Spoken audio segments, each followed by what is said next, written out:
Don't worry about I gotta save the world right now. We gotta save ourselves. So however, it comes out, let it come out. And that is like step number one.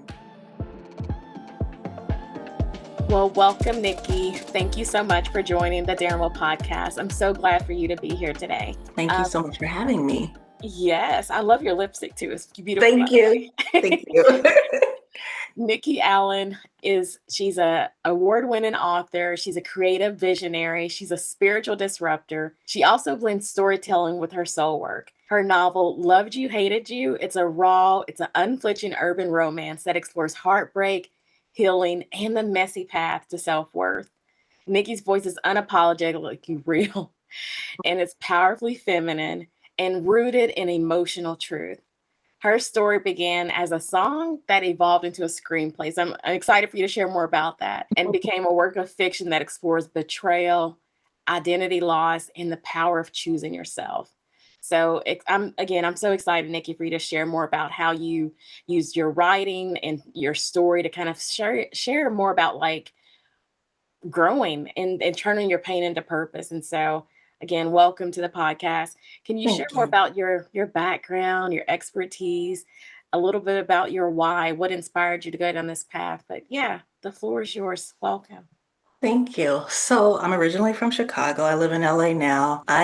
My day job is I'm a R&B singer, recording artist. And then the part two of me is I'm a filmmaker. But I think at the end of the day, I'm just a visionary because stuff just comes into my brain and I need to get it out. Loved You, Hated You came about because I was in an abusive relationship many, many moons ago. I'm one of those people, though, I don't write while I'm in the pain. I have to get over it, get through it, and then I can look back and write. So for this, it was just one of those things. Actually, the lyrics to the song are I loved you, I hated you, and now I'm releasing you. And so, Oh, that's yeah. powerful. Yeah, and the other half of that has been there with you before, not gonna do it anymore because I found so much more in store for me. So, but it took me a long time to get to the part with the I release you and I'm doing this for me, you know. So it just came out in a song as I was writing that album. And then it just felt really powerful to turn it into a movie which is why I did the screenplay, because we've heard this in recent times with Diddy and Cassie. Why did she stay? She had so many times to leave. Why did she go back? He wasn't holding her hostage, and I'm like, you got to understand the deeper purpose or reason why women stay. It takes 7 to 12 times before they can leave. I just felt like I wanted to write this story about that pain. The character Gabby, though, she has a choice. And this is where we all that have been in this situation, we have the choice to go, do I stay here, or because this is familiar?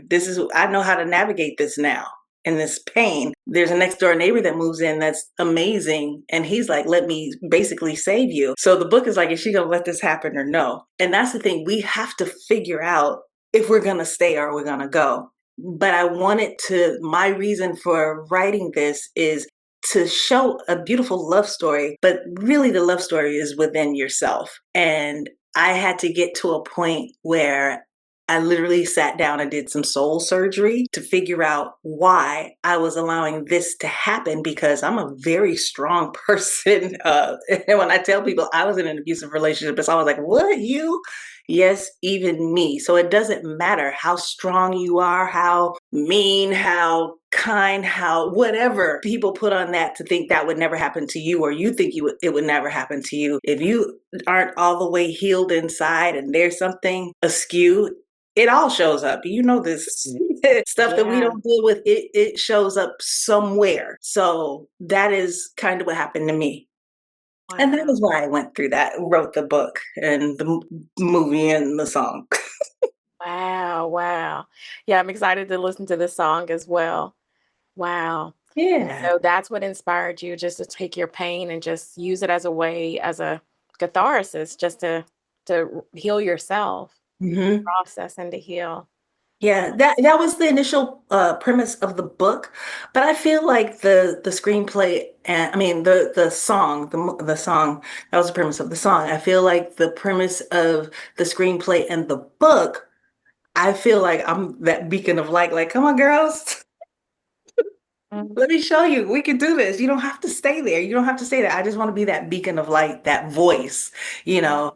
And I think it's such a critical time and a crucial time because everybody's still talking about why did she stay? Why do they stay? I don't understand. That's so stupid. You can just walk out, you know. And I just feel like this story will explain better. I actually had a professor, she read the book and told me that I had the charm harm um, just perfectly, that I depicted that perfectly. I had never even heard of that term, but she's like, that's what we call it. We call it charm harm. So, and that's what it means. Is like you get this guy that's very charming. He's treating you good. And then, you know, he's laying it on thick, but then you get hit upside the head. And it's like, oh, baby, I'm so sorry. You know, I didn't mean that. And they throw that charm back on, you know. So it's a cycle. And if you are not healed inside, you're going to keep falling for it. I know I did. I stayed with that dude for 7 years.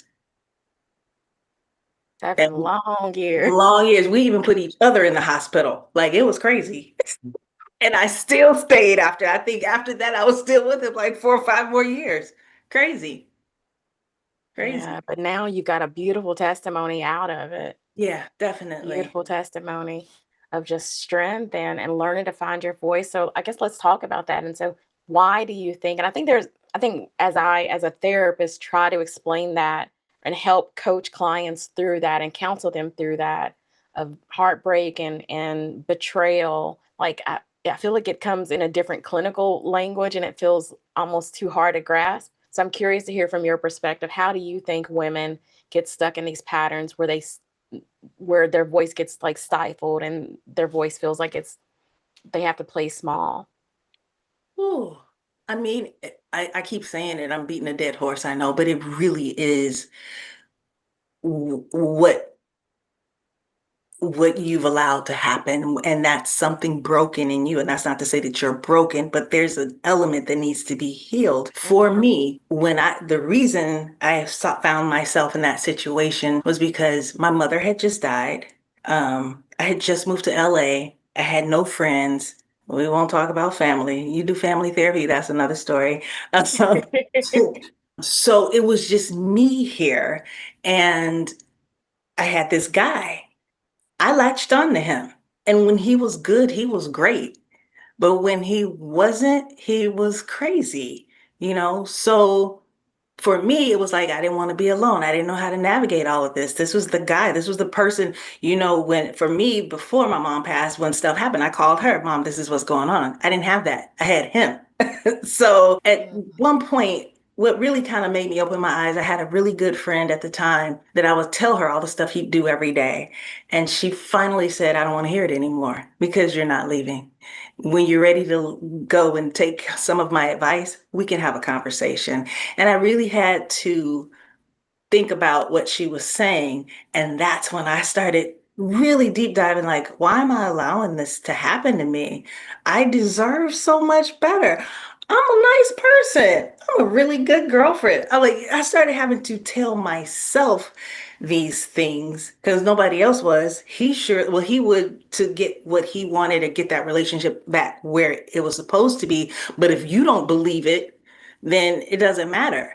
So I really had to, it took that long for me to go, I'm worth so much more. Hence the lyrics. I'm so much more than this, you know, but let's keep it real. I just got out of a 6 year relationship, it was not abusive, but I was in it 2 years too long. And it wasn't a bad relationship. This person just didn't grow with me. So again, but this time I was aware, and because I loved him, it was kind of like I'm trying. Come on, babe, let's grow together. But I still had to put my foot down and go. I love me more. I got to Mm. get out of this relationship, and that's what I did. And this time, it was not painful because as much as I love him, I love me so much more. I am so in love with myself. And I don't mean that in an arrogant sense. I mean that it's just, I see the beauty in me. And so if you don't see and acknowledge and treat me as beautiful as I know I am and deserve to be treated, you can't even orbit my circle. Oh, I know that's right. You cannot.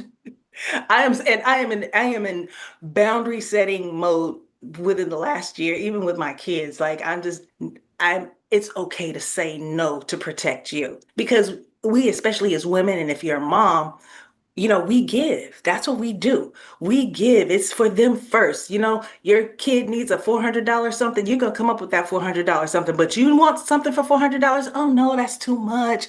I can spend that money elsewhere. I could give it to. No, no, no, no, no, Nikki. Now the new Nikki. If I got $400, I'm gonna spend it on me. And then if you need something for $400, we're gonna talk about how you can get it or how we can work on you getting it. But I will not any longer self-sacrifice if I don't have to, because look at it like this. When you get on an airplane, right? First thing they tell you when they talk about the oxygen mask coming down, who do they tell you to help first? You. Yourself. Because if you can't help yourself, you can't help nobody else. Right? Mhm. So we gotta heal self. Jesus. Yeah.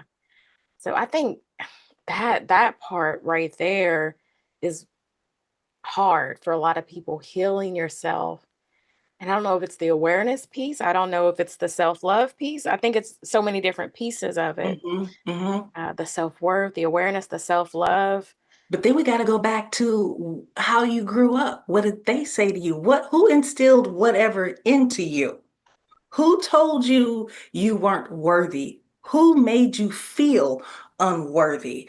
That's where you start. Because listen, all the therapy, no offense in the world, books, self-help, yoga, meditation, affirmations, all that's wonderful. Those are great tools, but those are band-aids if you haven't healed the root.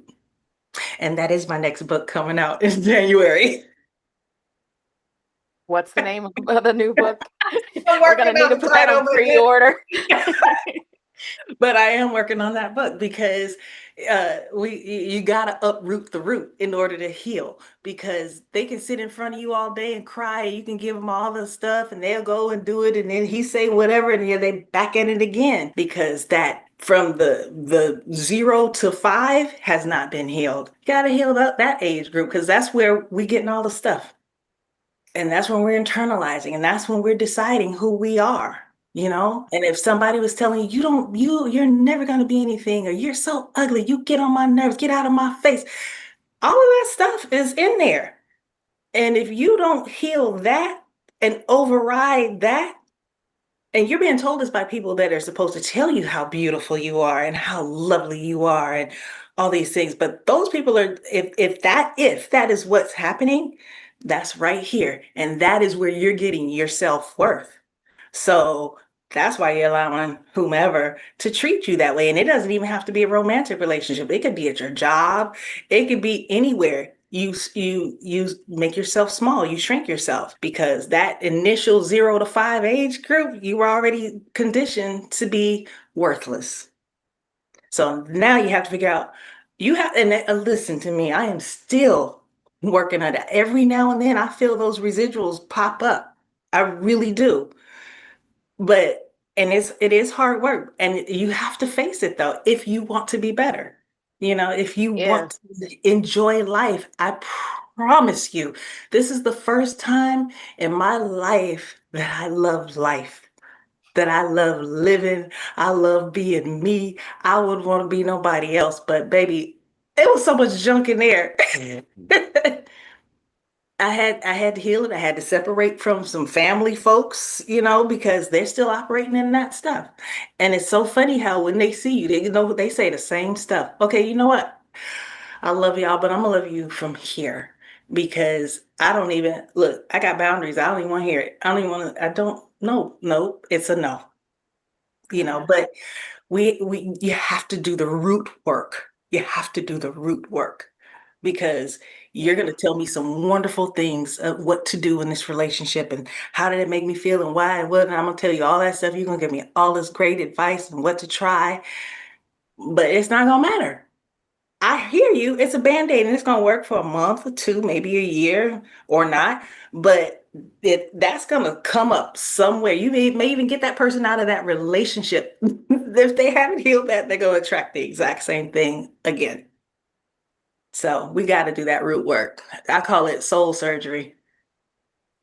That's exactly what it is. Hmm. Yeah, and many people, for me, they'll start therapy or they'll start coaching but they don't finish it because they realize, man, this is real work. This is intense of really Hmm. being honest of like, as you said, digging up the roots Hmm. and not just putting band-aids on it. I just need a quick coping skill to make it feel Hmm. better. Hmm. All And right, that's a that'll work. band-aid.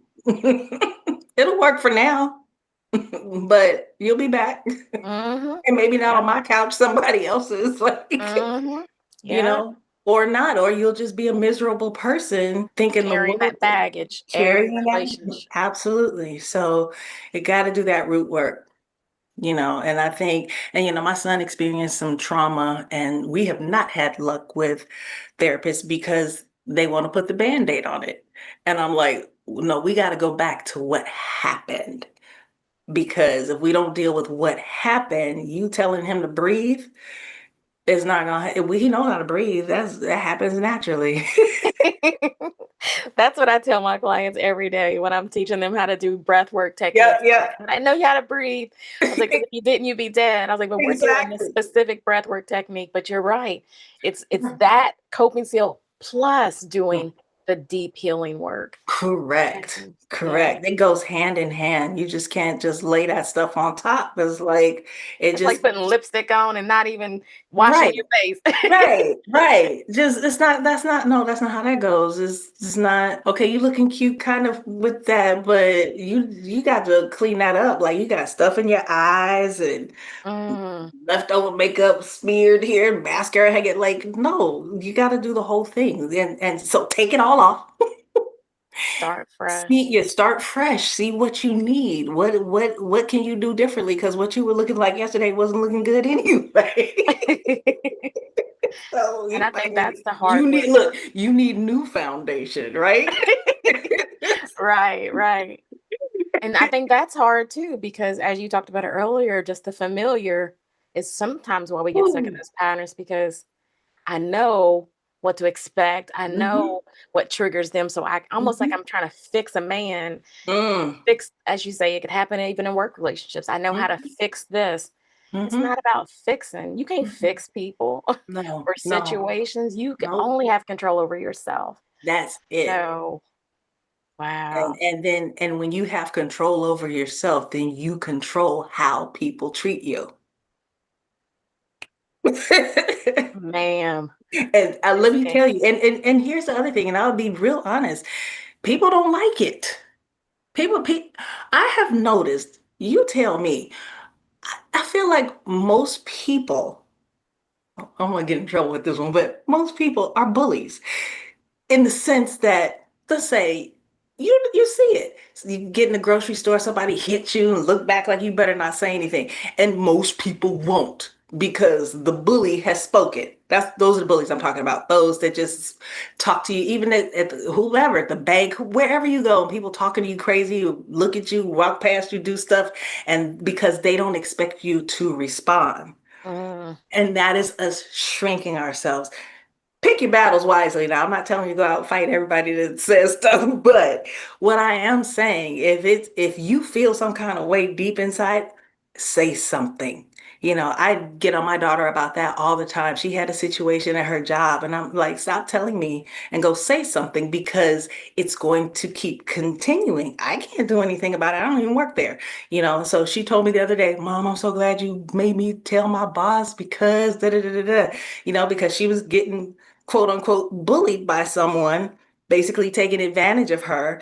Hey, can you do my job? Hey, can you do my job? And she didn't want to tell him no. That's a bully. yeah, And yeah. he knew how to manipulate. This is in the workplace. He knew how to manipulate it and be kind and put her desk together so that when he was slacking, he felt like he could call her to do his job. It's the same thing. That is abuse. You are taking advantage. We got to stop it. Put those boundaries up. But then I asked her, why are you allowing him to do this? But she's got her work to do.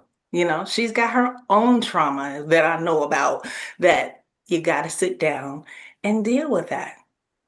because she wants to be the people pleaser. And how many of us are like that? I think it's hard for women to not be a people Yeah. pleaser, the way we're conditioned in our Yes. society. The women are supposed to be submissive, not to Correct. be too loud, not to be Yep. too bold, not to Yeah. share too many ideas, but Yeah. just sit there and be Yeah. submissive, sit there and And listen. that's being bullied, though. You're being bullied, because when you fall for it, that the bully is telling you how to operate you. So Nikki has gotten to the point where nobody gets to tell Nikki how to operate Nikki but Nikki. Yeah, and that's a freedom that nobody can put a price on. I'm telling you, I have never been this happy in my life, ever, ever, Yeah. ever. I feel free. I feel free.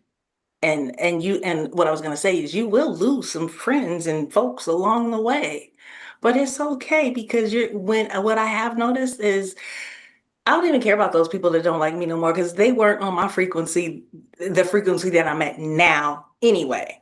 And now I look back and go, even with the guy I was just with, I look back and I was like, damn, I was all the way down there, because I'm up here now. I don't even want to orbit down there anymore. So you'll start attracting people. You attract people wherever you are, whatever level frequency you are. So keep it up here, you're going to get up here. So don't worry about those falling off, because you're elevating. You need people up here with you.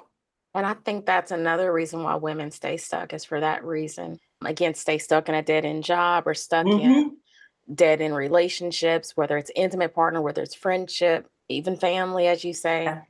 is because they don't want to leave people behind. Mm. But it's like as you said, you're attracting what you put out. Mm-hmm. And so it's just not worth it. Like either they Mm-hmm. come up on the same level Mm-hmm. with honor and respect for not only your name, but the energy that you carry, the what you bring into the space.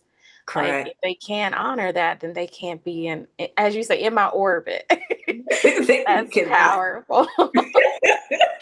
Cannot. You cannot. And I'm telling you, I had a situation yesterday. This woman, she knows I'm really kind and all of that. I hate driving. I've been driving since I was 10. I could do without it. But she bought a car that I told her she shouldn't have bought. And then all of a sudden now, can you take me? Um, no. No, no. And it wasn't like, I don't mind doing favors for people, but it was like, it went from, can we have lunch? I want to talk to you. I don't have a car. Sure, I'll come pick you up. We go have Starbucks and I'll drop you back off. That went from that to, I'm going to be 20 miles this direction. If you can come get me from there, then take me to my house, and then we can go to the lunch, and then you can take me back. No. And it is so funny, because she tried to switch all the narratives like it was my fault. Like, well, I said, this is what I was willing to do, and that's it. And I could tell, the end of the text thread was a thumbs up. So you already knew she was had an attitude. I don't care. Because guess what? Nikki's happy. I didn't do anything I didn't want to do. Got to set those boundaries, because that again, and back in the day, I would be like, okay, let me just go help her. Let me just go. People, please. Correct. Not no more. So if she's mad, you can't be around here anyway, because this is not how a friendship works. This is not what I expect in a friendship. You're not valuing me or my time, when I told you off the top, I don't like to drive. But if you need a ear to hear you, I'm willing to do that. Then now you got me driving all over the world. No, ma'am. Yeah. Yeah. No. So we got to set those boundaries. But even before you do that, you got to do that root work. Yeah. Yeah. Yeah. Boundaries are important. So when you think about reclaiming your identity, like what does that look like after you've had the betrayal, had the crossing the boundaries? Like what does that look like to reclaim your identity? It's not even reclaiming. I'm going to speak for me. It's not reclaiming for me at this point. I am actually um, meeting myself. this is a new me. This is the person I always knew that was here, but I shrunk it because I was trying to be me for everybody else. So I am meeting this new me that I've never met before. I'm gonna show you a piece of the new me. You see these black fingernails? Never in my life have I ever had black fingernail polish because I'm always natural or, the white, just very natural. But I'm like, I really like black, so hence my black shirt. Like, I'm like, you know what? I'm gonna start exploring this. I literally, seriously, just yesterday, or is it, yeah, yesterday, cleaned out my closet because I'm like, I don't even like that look. That was what everybody expected me to look like. I don't look like that. That's not me. So I'm meeting myself. It's very scary because I know people are, even my daughter's like, Mom, you have black nails. Like, it's the shock factor, but it's making me happy. I'm like, I kind of like this, I am meeting myself. It's not, I'm not, I don't even want that old Nikki. I'm not reclaiming that. I am finding out who I really am since I got rid of the root. Because when you do that and you deal with, I was dealing with little Nikki, and because little Nikki was actually running the show, which was terrible. But once, got her over to the side and started really saying, what do you want, Nikki? Who are you? Man, I'm like, I don't like nothing I did. But I'm liking where this is going. I am. Even, I told you I'm an R&B artist, but this new album is nothing like that. And it's what I always wanted to do. So I don't know how people are, maybe one person will like it. Maybe it'll just be me. I don't know. But you know what? I'm happy because it's coming from here and it makes me happy. Wow. Yeah, I love the thinking about who am I and as part of your healing journey for thinking about reclaiming your identity. And so how would you encourage a woman that's struggling with finding her identity and trusting herself? Because I think that's part of the journey of finding your identity. How do you help them to how would you encourage them to say to explore this who am I? Because Give I'm something, I'm a sister, I'm a caregiver, like I'm this to everybody else, but who am I to me? Like how would Mhm. you encourage them to find that piece of their identity? The very first thing though in that is to give yourself some grace because Mm, yes. you're gonna want to beat yourself up when you realize, like, why was I doing that? Give yourself some grace because you're a good person. That's why you put everybody first. We're just natural, nurturers and givers, and that's okay. Give yourself some grace because it's not going to be an easy journey to go through this because it took me a minute just to figure out the root. That's a process within itself. You know what I mean? Because stuff that happens, sometimes we put it so far back, it doesn't come up. You don't know why you're acting out. But give yourself some grace. That is really the thing that I would say is just give yourself some grace. Go through it. You may need some band-aids while you're doing the soul surgery. Bandage it up. It's okay. Give yourself some grace. Just don't give up. That's the only thing. Just don't give up. Keep looking forward to reclaiming you or being the new you, however you see that for yourself. Yeah. Yeah. That's encouraging. That's really encouraging. Our time is like going so fast. I'm like, I oh know. no. And so, as we start to wrap up, I was just wondering if there's any words of wisdom as you maybe want to encourage somebody to take their story, kind of what you've done. Maybe they don't do it as the grand scale like you, but how can they take their story and own it and use it for purpose? Wow. I mean, there's so many avenues for that. And I think, for me, it's the voice and the pen and the I love visual. writing too. So, find what that outlet is and Mhm. use it. That's the best way. Don't worry about I gotta save the world right now. We gotta save ourselves.